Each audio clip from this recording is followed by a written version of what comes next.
दोस्तों, ध्यान के बारे में तो हर कोई जानता है, लेकिन ध्यान हर कोई नहीं कर पाता है। आखिर सब लोग ध्यान क्यों नहीं कर पाते हैं? ध्यान के बारे में तो सब जानते हैं कि ध्यान ऐसे किया जाता है। ध्यान से बहुत लाभ प्राप्त होता है। ध्यान ही एक मार्ग है जो हमें मोक्ष की तरफ ले जा सकता है।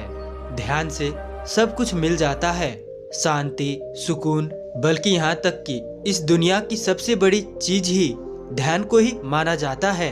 लोग ध्यान को सबसे ऊपर रखते हैं और बताया जाता है इस मानव जीवन का सबसे सर्वश्रेष्ठ औधा है। आखिर सिद्धार्थ भी तो गौतम बुद्ध बना ध्यान के ही कारण। ध्यान से उन्हें सामान्य व्यक्ति से भगवान बना दिया। आखिर क्या है ये ध्यान और ध्यान कैसे किया जाए? यहाँ तक कि बहुत से साधु महात्माएं, ऋषि मुनि कहते हैं ध्यान से मोक्ष पाया जाता है। ध्यान ही मोक्ष पाने का एक उत्तम मार्ग है। तो आइए आज की इस वीडियो में, आज की इस कहानी के माध्यम से हम ध्यान को अच्छे से समझेंगे और उसे करने के प्रयास भी करेंगे।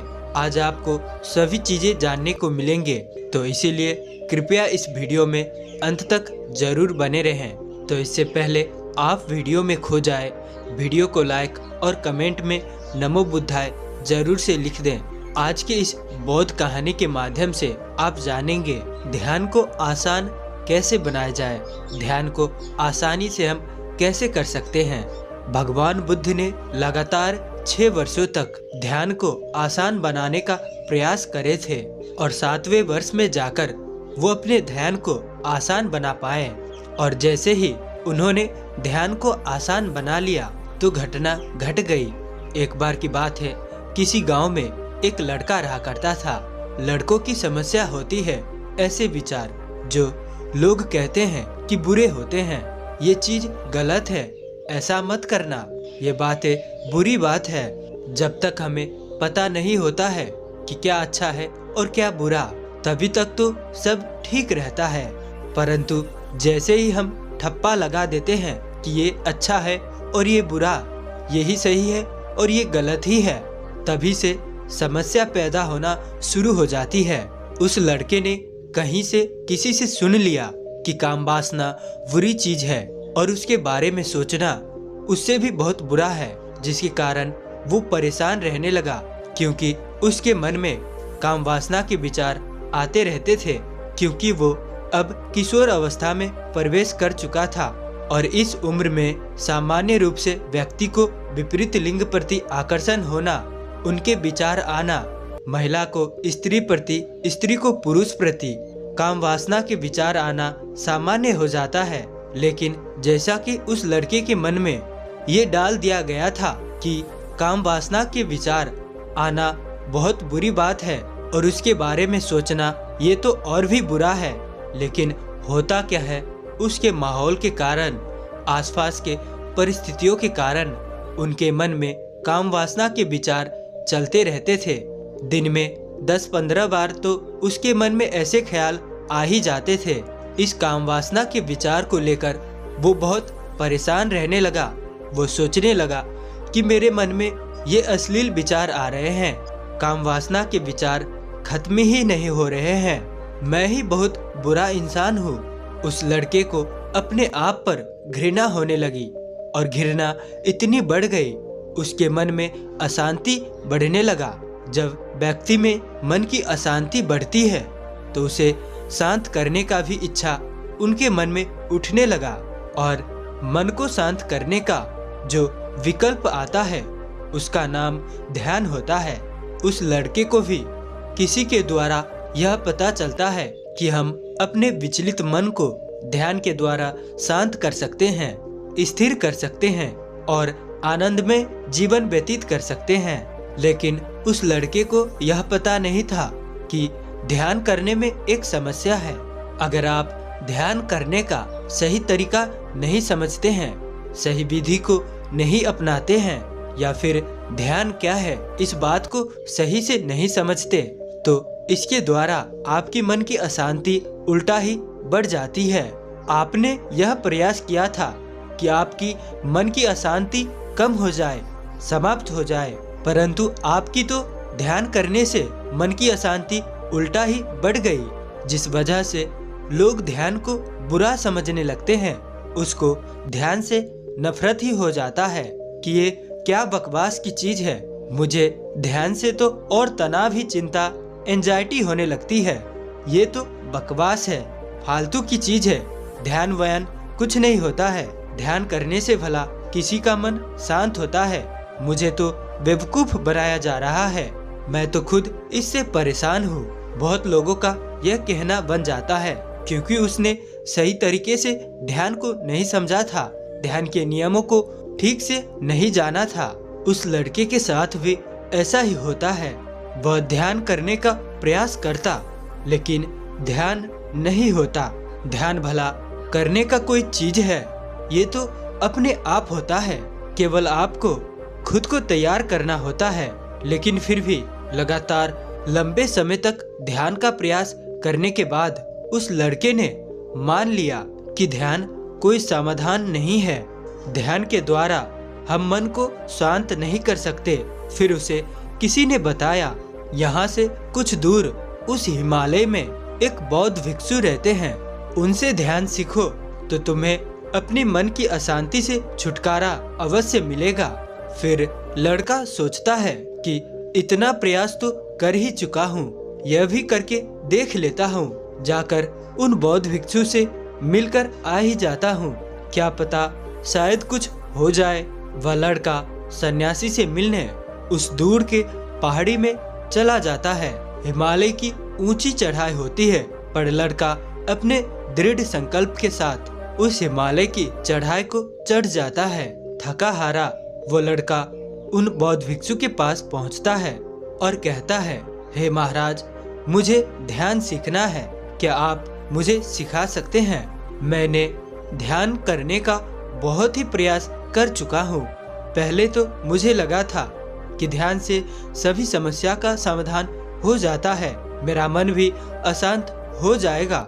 मुझे दृढ़ विश्वास था, लेकिन जैसे जैसे मैं करता गया वैसे वैसे मेरा शांति भंग होता गया। मेरा मन जैसे पहले अशांत था, बिल्कुल वैसे ही अशांत ही होने लगा, बल्कि उससे भी ज्यादा अशांत हो गया। लेकिन फिर भी मैं उस बुजुर्ग व्यक्ति की बात मानकर आपके पास आया हूँ और मुझे फिर भी थोड़ा उम्मीद है कि आप मुझे कुछ ध्यान की विधियाँ बताएंगे, कुछ अच्छे से तरीके बताएंगे जिससे मैं आसानी से ध्यान कर सकूं। क्या आप मुझे वो ध्यान करने की तरीके आप बताने की अनुकंपा करें? आपकी बहुत मेहरबानी होगी। मैं बहुत परेशान हूँ। मैं अपने जिंदगी को लेकर, मैं अपने विचारों को लेकर बहुत ही समस्या में हूँ। मुझे कोई मार्ग नजर नहीं आ रहा है। उस लड़के की बात सुनकर वह बौद्ध भिक्षु मुस्कुराते हैं और कहते हैं, पहले तुम एक काम कर लो, इतनी लंबी चढ़ाई चढ़ी है, पहले तुम थोड़ी देर आराम कर लो, तुम थक गए होगे। वो लड़का कहता है, नहीं गुरुदेव, मेरी थकावट तभी दूर होगी जब मेरा प्रश्नों का उत्तर मिल जाएगा। वो बौद्ध भिक्षु एक वृक्ष के नीचे बैठे हुए थे जो हवाओं से डोल रहा था, मानो हवाएं उसे नचा रही हो। उसके सुगंधित फूल उसके आसपास चारों तरफ सुगंध फैला रहे थे। वह बौद्ध भिक्षु उस लड़के से पूछते हैं कि तुम्हें इस वृक्ष को देखकर क्या समझ में आता है? वो लड़का उस पेड़ को देखता है और कहता है, ये पेड़ बहुत सुंदर है, इसके फूल की सुगंध बहुत सुगंधित है, हवाओं के द्वारा ये झूम रहा है, लगता है कि ये बहुत आनंदित है। वो बौद्ध भिक्षु मुस्कुराते हैं और कहते हैं कि बस यही ध्यान है, इसे ही ध्यान कहा जाता है। समझो, ये वृक्ष इसीलिए नहीं नाच रहा है कि इसे नाचना ही चाहिए, इसके पुष्प इसलिए नहीं सुगंध फैला रहे हैं कि इसे सुगंध फैलाना ही चाहिए, ये प्रसन्न इसलिए नहीं दिख रहा है कि इसे प्रसन्न रहना चाहिए, ये बस है, जो हो रहा है वो उसके प्रति समर्पित है, इसकी कोई खुद की इच्छा नहीं है और इसी को ध्यान कहा जाता है। लेकिन जब आप ध्यान में बैठते हो तो अपनी समस्या को लेकर बैठते हो, उस विचारों की बोझ को लेकर बैठते हो और आप चाहते हो कि ये भी समस्या हल हो जाए, वह भी समस्या हल हो जाए। इस तरह से आप ध्यान नहीं करते, बल्कि आप अपनी उस समस्याओं में ही उलझे रहते हैं। तुम बाहर से तो यह दिखा सकते हो कि तुम कुछ नहीं सोच रहे हो, लेकिन भीतर तुम्हारी समस्याएं ही चलती रहती है। तुम हर क्षण उनके बारे में ही सोचते रहते हो। ये वृक्ष इस समय कोमल हवाओं का आनंद ले रहा है। ये ना तो अतीत में आई हुई आंधियों से पीड़ित है और ना ही भविष्य में आने वाली बर्फों से भयभीत है। ये मात्र आनंदित है, सुगंधित है। अगर मान लो इसके भीतर यदि दुख होता तो ये सुगंध नहीं फैला पाता। यह वृक्ष भी एक ध्यानी है। इससे ध्यान करना सीख लो। अगर आप इससे ध्यान करना नहीं सीख सकोगे तो आप किसी से भी ध्यान करना नहीं सीख सकोगे। ध्यान का अर्थ ही है समर्पण। जिस प्रकार ये वृक्ष धूप को समर्पित है, हवाओं को समर्पित है, वर्षा को समर्पित है, शीत को समर्पित है, आंधियों को समर्पित है, फिर चाहे कैसी भी स्थिति हो, ये वृक्ष समर्पित है। ध्यान भी कुछ इसी प्रकार है। चाहे कैसे भी विचार हो, चाहे कैसा भी भावना हो, जिस प्रकार ये वृक्ष स्थिर रहता है, उसी प्रकार एक ध्यानी भी स्थिर रहता है। आप कैसे बैठे हो, आप कैसे सांस ले रहे हो, इससे भी ज्यादा अधिक महत्वपूर्ण है कि तुम्हारे भीतर के भाव कैसे हैं। क्या तुम बाहर पक्षियों की आवाज सुनकर आनंदित हो रहे हो, फूलों की सुगंध भाव कर खुशमय हो रहे हो? क्या तुम्हें बाहर की कोमल हवाएं आंदोलित कर रही है? क्या तुम इस प्रकृति के सुर को सुनकर झूम रहे हो? अगर तुम ऐसा कर पा रहे हो तो तुम ध्यान की तरफ बढ़ रहे हो। ध्यान बलपूर्वक नहीं किया जाता, बल्कि ध्यान तो आनंद पूर्वक किया जाता है। यदि तुमसे नहीं करा जाता तो छोड़ दो, कुछ और करो। नाचो, झूमो, खेलो, कूदो, नृत्य करो, संगीत गाओ, योगा एक्सरसाइज करो, कुछ भी करो। इसके बाद वह लड़का उस बौद्ध भिक्षु से पूछता है कि गुरुदेव, ध्यान को आसान कैसे बनाया जाए, इसे आनंद पूर्वक कैसे हम कर सकते हैं? वह बौद्ध भिक्षु कहते हैं, शुरुआती तौर में पहले तो यह 3 बातें समझना अति आवश्यक है। प्रथम है सही संगत, द्वितीय सत्संग और तृतीय आचरण। सही संगत का मतलब है कि ध्यानियों के साथ रहो। अपने दोस्त मित्र ऐसे बनाओ जो आनंद के साथ ध्यान में आगे बढ़ रहे हैं।